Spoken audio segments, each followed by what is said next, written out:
À 19 ans, Médéric vient de faire sa deuxième rentrée universitaire en licence de sciences de la Terre.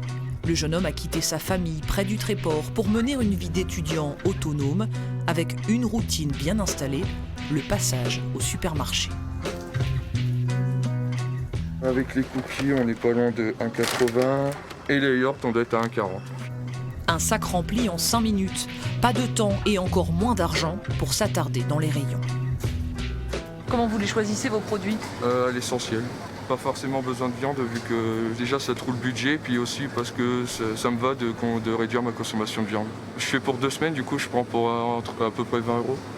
Du coup ça me revient entre 30 et 40 € au mois. 14,80 €. Oui. Moins de 15 € pour une trentaine de repas, une mission rendue possible en négligeant l'équilibre de son alimentation. Médéric le sait, mais qu'importe, en près d'un an, il n'a jamais dépassé son budget mensuel. 140 € pour manger, se déplacer, s'offrir quelques sorties. Une vie d'étudiant précaire dont le jeune homme ne semble pas souffrir. Les autres autour de moi me disent que je suis un peu dans la précarité, mais moi je le vois pas comme ça. Pourquoi? Parce qu'ils me disent tu peux pas faire ci, tu peux faire ça, sauf que moi j'ai pas non plus besoin d'avoir 10 000 choses pour vivre. Mais le cercle familial est tout de même une aide précieuse. 1 à 2 fois par mois, les retours chez ses parents lui permettent de souffler tant financièrement que mentalement.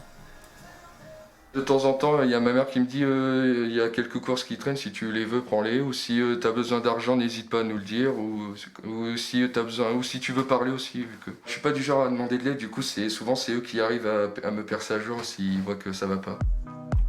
Si Médéric ne s'est jamais tourné vers les associations d'aide aux étudiants, ils sont pourtant de plus en plus nombreux à le faire. À la faculté de droit de Rouen ce jour-là, la banque alimentaire réceptionne les inscriptions d'étudiants en difficulté.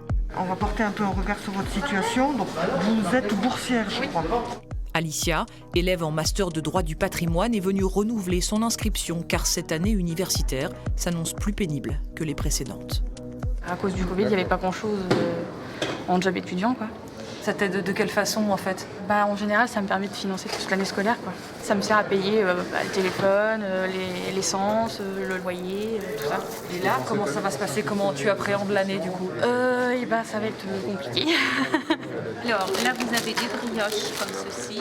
Alicia n'est pas un cas à part. Le confinement et la crise du Covid ont accentué la précarité étudiante, incitant les bénévoles de la banque alimentaire à se mobiliser davantage. D'habitude, on ne fait pas de distribution l'été. Et cette année, exceptionnellement, on a maintenu la distribution parce qu'il y a un certain nombre d'étudiants qui n'ont pas retrouvé de travail, de petits boulots pour l'été et qui étaient vraiment dans des situations difficiles. Effectivement, à la rentrée, on s'attend à avoir vraisemblablement plus d'étudiants. L'année dernière, l'épicerie itinérante de l'association est venue en aide à près de 500 étudiants de l'agglomération rouennaise.